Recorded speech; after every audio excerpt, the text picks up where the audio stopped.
Peace, peace, peace. Welcome to the Scrap and Roll MMA podcast. I'm your host, Sky. We got your host, Damien, in the building. You know, if y'all don't know, go back to the beginning. We are the original two. You know, we are the ones that started the Scrap and Roll podcast. So, you know, if y'all are tuning in, no Jace hate today, no CJ feud going on. It's just us two. We'll be rocking out. It'll be a quick pod, you know what I mean? So if y'all come to listen to the pod while y'all working out or doing something, this will be a quick one. So, you know, get like a hit routine in, I guess. Exactly. Speaking of hit, how's your training been going, Damien? It's good. It's good. I got my fight scheduled for April 27th, I believe.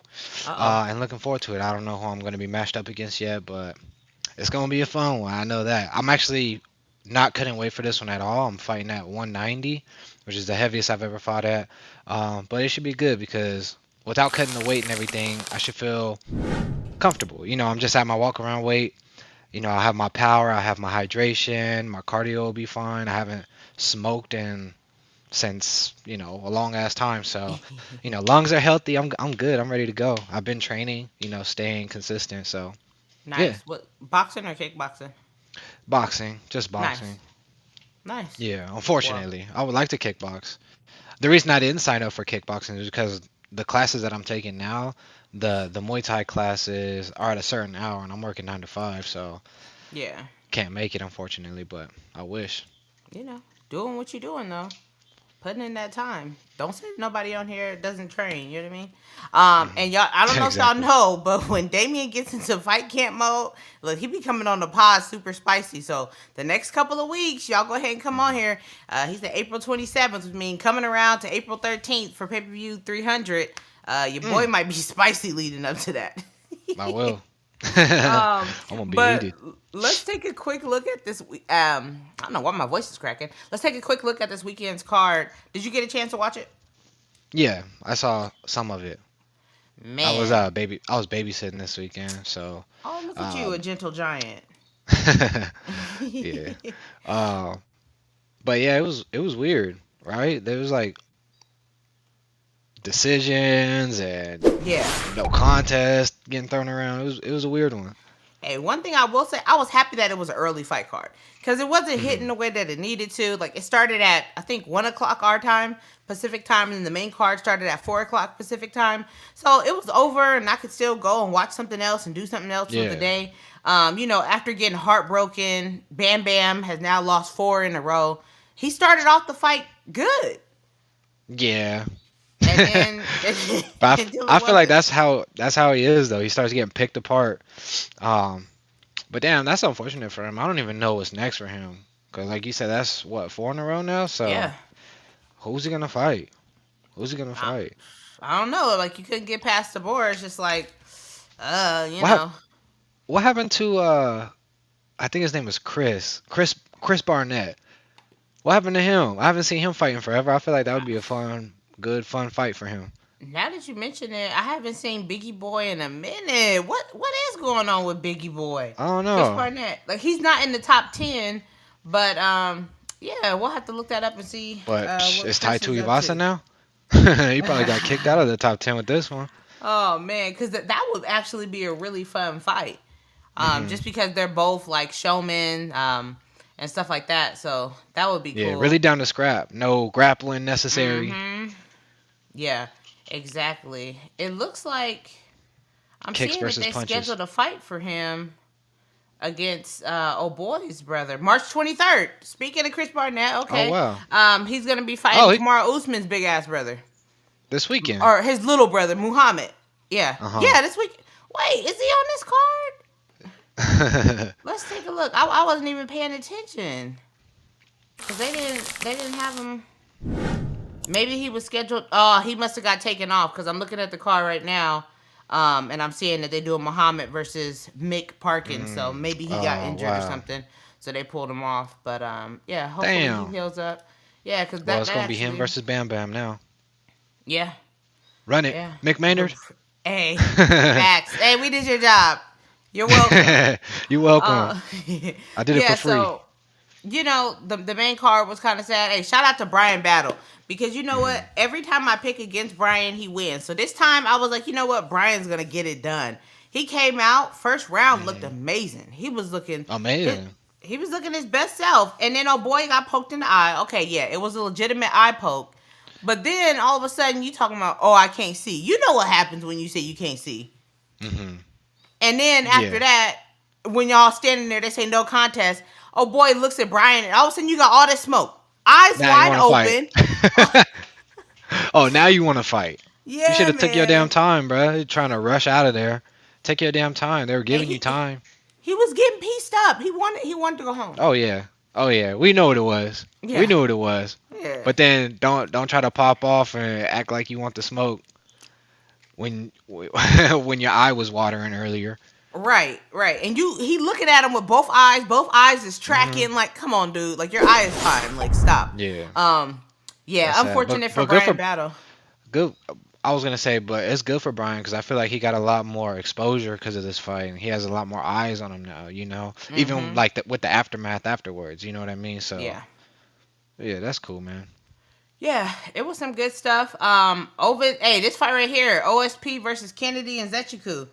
That was a fight. Now the first round was like, second round, okay, so we're getting spicy. That third round, they went inside there to fight. Mm-hmm. Exactly. And I'm surprised that Ovin St. Peru beat this fool, honestly though. Me too. Even though Ovins has fought like the highest of the high competition wise in that division, I mean, he's been losing. He's looked slower. He's old, right? Yeah. How old Yeah. is this fool? He has to be like Let's damn see. near like 45. Yeah. I don't think he's that old, but he's 40. He's 40. Okay. Yeah. Damn, my bad. But he look older. I mean, Mm-hmm. And he been But there for such a long time, like you said. yeah, but good for him though, cause he really did his thing. He was fighting like a fighter, Mm-hmm. like a real skilled fighter, right? Versus Chiquiku. I don't even know if I'm saying his And name right. Zechiku. It's a weird name. Just call him Oh, Kennedy. yeah. Versus Kennedy, who I don't know. He just throws like power shots pretty much. He doesn't have that same like technicality when it comes to. He couldn't track him down. He couldn't track him. The movement was too much, and it's like that's number one in fighting is movement. Yeah. I did think that it was a close fight. I was fine with it going either way, like if they went Kennedy or OSP. But that third round was really exciting. Like you could tell both of them wanted to win. They both wanted to get it done. Shout out to OSP comes out there and gets it done. Now, what I will say before we move on, because we're going to move on from this card because it wasn't that crazy. But this fight right here, Christian Rodriguez versus Isaac Dulagarian. First of all, Isaac Dulagarian and your boy Mike Davis are twins. These are the same men. Like, these are the same dudes. And as I'm looking at the fight card, I was like, dang, they really look alike. Then when they walked out, they had virtually the same braids. I was like, these are the same dudes. Like, CJ and I started texting each other like, look at this man and look at this man. Like, they look alike. Like, it was crazy. Virtually identical. Yeah, exactly. Whoa. But what I will say is that Isaac won that fight. Isaac held him down and controlled him for the first two rounds. The third round, Christian almost got him out of there. So both the judges had it right? In the first round, they gave Isaac a 10-8. In the last round, they gave Christian a 10-8. That middle round was just like, a round that Isaac just controlled. It was his controlling round. Christian hit him with, I think, like one uppercut or something like that. You can't give somebody the round from that one uppercut. Like, it was very clear. I think even the internet was like going crazy. Like, obviously this wasn't like a high profile fight. Like, we're not about to get all bent out of shape and go crazy about it. But at the same time, like, the dude won that fight, and to give it to C-Rod was just like, what are we doing? But hey, it is what it is, I guess. Yeah, I mean, don't let it go to the judges' scorecards, bro. Honestly, and I could see it going either way, but the control time was definitely there. So. What are we doing? Because it's always flip flop. You never know what you're gonna get. Yeah, you never know what you get. Like, UFC is like judging is like a box of chocolate. You never know what you're gonna get. One fight that I did want to point out real quick before we move on. This Jacqueline versus Corey McKenna fight. Go back, you guys, and watch this fight. I'm adding this to the submission tracker because the way that Corey engaged in a clinch in the middle of the octagon, Jacqueline pulled guard. And instantly, as soon as they hit the ground, she starts setting up the triangle choke. She set it up beautifully. The girl starts tapping. The ref calls the fight and then says, no, keep going. Like, what the fuck are we doing, ref? First of all, what are we doing? It's a weird card. It was weird, but she still then ended up hitting her with the armbar. Like, it was a beautiful submission. She set it up instantly. The way she transitioned into everything was really good. You know, either way, shout out to my boy O'Day Osborne. I know he didn't get the W, but he was working really hard on this training camp. Came inside there, and Fiallo got it done. But I mean, it was overall a decent card. Nothing to write home about. It kind of like this weekend's card. Like this weekend's card, if it didn't have Thug Rose at the top, you know, look at it. Did she go back down to fight? No, she's still up at flyweight. Heavier weight? Yeah, she's still up at 125. I don't know if I like this weight class for her. Yeah, this would be her second fight at 125. Mind you, she's coming off her hand breaking in that last fight with Mignon. Big fight for Amanda Ribas. Listen, you will never see me come on this pod and go against Rose. Thug Rose. No, Thug Rose. We OGs. And on top of that, all day, every day. Like, people give Zhang Wei Li like all this praise and blah, blah, blah, blah. And they forget that Rose went out there, starched her, knocked her the fuck out, headshot dead, and then went out there and beat her in the second round. Like y'all, stop acting like Rose doesn't exist. Like, I know she had a terrible fight with Carla Esparza. We all know it was terrible, but like, don't do Rose like that because she had one bad fight. Come on, y'all. Two-time champion, made it past Joanna 2 times. She had a wedding coming up. I'll give her an excuse. She had a wedding coming up. She was trying to play it safe. Hey, facts. Yeah, this card, they got Justin Tafa. He's coming back after he couldn't fight a couple weeks ago on the pay-per-view. Like Bam Bam 2.0. Facts. This little dude right here, Peyton Talib, definitely make sure that you catch his fight versus Cameron Saman. This might be the best fight of the night. Because Peyton, he doesn't like to be compared to Sean O'Malley, but he's very similar in the way that his movements is to Sean. And Cameron Saman, I feel he hasn't lost any fights. You know, his first 2-3 fights, he was the one that was kicking everybody in the nuts, and I was like, hey, we gotta start taking points. But his last fight, he didn't have any fouls, so you know, hopefully he's on the up and up. Mr. South African himself. Billy Q's on the card. That's gonna be a fun fight. Yeah, I mean, but nothing much going on. You know, but you know, like we always say, this could be the sleeper fights. Yep. These can be the sleeper cards where you turn it on and you're not expecting much, and people out there getting starched and lit up. So that's what I'm hoping for. You know, it'll be whatever the hell it is. Let's get on some quick little talking points before we get out of here. I don't know if y'all seen the numbers, but your boy Francis, the pay-per-view numbers is looking absolutely terrible. Yes. Really? Yeah, damn. So like the first numbers that's coming through, I guess is 4.6. And when I say 4.6, I mean 4,600 pay-per-view buys in the US. No. Now, granted, this was on a Friday in the middle of the day, like around like 12, 1 o'clock. But they said that his last fight only did like 11 or 15K pay-per-view buys here, and that was on a Saturday. Overall, it ended up doing, I think, like 78K. I want to get the right numbers. That's actually nuts. It's crazy, right? But I mean, I thought that it would be better this time around just because of the fact that we had seen him against Fury, and that, you know, they would end up, you know, being like, hey, this is we see what he did against Fury, let's give him an opportunity, that more people would tune in. Yeah. To the Joshua card. So, but I guess not. I guess not. Cause like you said, it was at a weird time. It was, and I feel like it didn't get marketed that much. It didn't. Like, I didn't see a whole lot about it. You didn't know until I sent it to you. You were like, "When's the fight coming on?" I'm like, it's on now. I was like, "Oh shit!" I turned it on, watch him take a little nappy nap. Oh God, terrible knockout. Watch him hit the oxygen tank for a minute. He hit the Vogue, you know, leg back and everything. They said that after ultimately, Fury versus Ngannou sold 67K pay-per-views here in the U.S. And so this is probably looking to do about 50 to 45, like 4.6 just like the first week numbers that are popping up. So this will probably do like 40 to 50. You know, like I've always said, I know that y'all get upset with me when I talk about Francis. He's not a pay-per-view draw. I don't know what else to say about that. He's just not. Like, they're not clamoring to watch it regardless, even when he was in the UFC. And I don't know why that is.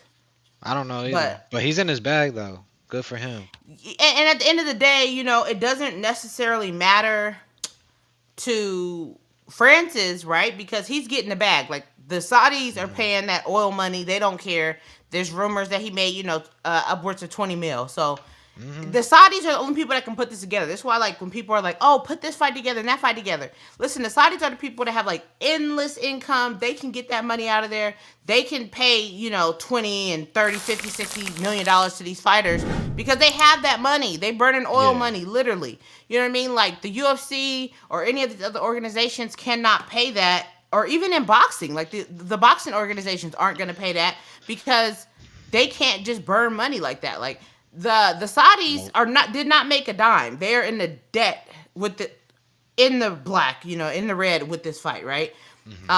Because they're not gonna. They knew they weren't gonna make the money off of it, but you know they're using boxing and sports in general just to try to like bring more eyes to the area, get more tourism, so on and so forth. And it's working, and they treat people out there like kings, and queens, from what I see.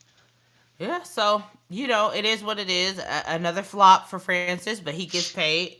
Y'all gonna say I'm a Francis hater. I'm not. I'm happy he got paid, but at the end of the day, you know, sayonara. Apparently, he still wants to stay inside boxing. I mean... Who's gonna box? Like, I don't want to see him against Deontay now. Now I'm terrified. No, not Deontay. But what about Ruiz? Sure. I mean... Okay. Yeah, I really don't care for it. I don't really care to see him any big names in boxing. If he wants to stay in boxing, cool. You know, I'll catch it. I'll catch the highlights. Yeah. But boxing is like too slow paced for me. It is, and then with the scoring, like we think MMA is bad. Like boxing will really piss you the hell off. Oh yeah. Every time I watch a boxing fight, you get an 8 count, but some people they don't start the 8 count until they're up, and they ask them, are you good to continue? And then 1, the slowest 8 count you ever seen. I'm like, what the hell's going on? Exactly. Like your boy never, like, as soon as you hit the ground, people start counting. They be looking at him like, okay, your eyes are open. 1, come on, dude. Like, 1 Mississippi, 2 Mississippi, 3. Like they be taking their time. But also today, Conor did confirm in an interview that he spoke with the UFC. And that he is coming back this summer. I'm thinking it's going to have to be International Fight Week. Oh, yeah. You know, because they got... Yeah, I mean, it's the only thing that makes sense. Like, at this point, you didn't put him on 300, which should have been 300. But okay. Yeah, International Fight Week, it just has to be. And it only makes sense because that's in June. End of July, they go to Salt Lake City. August is... I know I seen it pop up. But August is somewhere. September's already booked for Australia. October is Abu Dhabi. November is New York, Madison Square Garden, December. So all that's already pretty much booked up. So, it's going to have to be, you know. Is he headlining, you think? Oh, of course. There's not one person who's headlining over Conor McGregor. Not even John Jones. All of them will have to bend the knee for John Jones. For Conor McGregor. So yeah, he said that it is going to be Conor. He's not sure which weight class, so that'll be cool. To see Conor come back. He's probably going to try to do 170. I think he's going to do 170. They should do 170. That'll be entertaining. I want to see him come back. Like, I'm definitely going to go. Like, if it's on International Fight Week, I'm definitely going to go. That's the last, and I'm going to go to the Spears. Oh yeah, I'm definitely pulling up to that one. I've never been in there, so. Me either. I want to see what it's like. Yeah. Cause I seen clips of people going to like concerts there and shit, and you know, like the whole atmosphere is like 360 around you, where it looks like it's daytime in there or something. You know Yeah. what I mean? Like it's wild. I was like, bro, I gotta go there, especially for a UFC event. Imagine seeing it on the there ain't no screens. You looking up and you seeing the highlights, or like you know what I Yeah. mean? Like that's gonna be super dope. I think. Yeah, I'm really interested in how they're going to like just set that up because it's Hmm. especially because it is a fight and it's so visual. Um, we'll see. One thing to talk about real quick: UFC 301 is absolute dog crap. Absolute dog crap. So they have booked Andre Pitoja against Steve Urseg, which is like I rather he did it against Muhammad Makayev, but whatever, right? Hmm. And then the whole like fight card is like not even worth $85. It's looking like a PFL card, honestly. They got Michelle Pereira versus Mahmoud Muradov, Anthony Smith versus Vittorio Petroni, Joe Anderson Brito versus Jack Shore, and Paul Craig versus Kyle Ohio. Come on, y'all. Come on. Yeah, Like, that's because everybody got booked up. Everybody that's anybody. yeah. Oh, and then Jose Aldo. You know, supposedly Jose Aldo's supposed to be taking on Oh, I heard about that. which at this point make Jose the headliner. Yeah, for real though. Over the championship fight. Like, let's be honest. Like, ain't nobody clamoring to see Pantoja. Ain't nobody clamoring to see Steve Ursik. Like, yeah. I That don't was know. like when I saw that announcement, I was like, this is like the most random announcement. Like, isn't he like ranked number 10? Man, this is like his. I mean, yeah, he's ranked number 10. Like, this is, I think, his third or fourth fight in the UFC. Like, it's just, and he's not Rankings like don't matter. he's. It ain't like they don't matter. They just there to piss us off. Really, they there to piss us off so we can be like, why is this number going against that Mm. number? Yeah. So you know, it is what it is. Last but not least, Bellator is now gonna be, I guess, gonna be on HBO Max. Oh, Which is interesting because that's why they're kind of keeping PFL is keeping like Bellator and PFL separate, so that they can have, I guess, like different viewing experiences. So, you know, their PFL's on ESPN. They re-up their deal there. But then the Bellator fights would be shown on HBO Max. So I guess they'll try to give, like, the fans... I don't know what the fuck they're doing, you honestly. think Bellator fighters are gonna get paid more for that? No. Because that's like a subscription base. You know what I mean? Uh, they only gonna have, like, I think, like, 4 to 5 Bellator Oh, fights a year. So oh it's not yeah. like it's gonna be, like, every weekend. Like, but it's still They gonna be doing that tournament confusing. style? That's the PFL. Oh, So that's the even though PFL. PFL bought Bellator, like they still split it up. And guess what? Yeah. You see how you still don't know what's going on? You're still like confused about Oh. what exactly. You don't know right now when PFL's coming on. You don't know when Bellator's coming on. You have no idea what this company is doing, what's going on. It's all confusing. But hey, I mean, that's Bellator and PFL for you. Like we don't know when it's coming on. We don't know who the fighters are. We don't. It's just all over the place, and they're making it even more confusing. But yeah, you know, make sure that you guys tune in this weekend to see Rose Namajunas get it done. I don't care what nobody says I against hope Amanda so. Ribas. We're not I even gonna hope do the so. top 3 picks because the fights is just Yeah, not the worth it. fights is just crazy. I mean, actually, okay, yeah, real quick, I will give it to you. I'm going Rose Namajunas, Carl. I don't know about Carl. I'm gonna go Justin Taffa. F it. I'm I'm gonna going go Tafa. Rose, Justin, and Edmund Shabazian. Shabazian, yeah. I'm gonna go. Damn, I'm gonna do the same. I'm gonna do the same, even though I want AJ to win. I want AJ to You, win too, you but I just heard feel like, me. yeah. But with that being said, you guys, like I said, we're gonna keep it short and sweet here today. Make sure y'all tune in next week. The whole gang should be back, and y'all know what we be on. Once again, if y'all want to come on the show, send me emails. I got like 2 or 3 emails from the last one, so maybe y'all Nice. start seeing more people come in. But until then, we're out. Peace. Peace.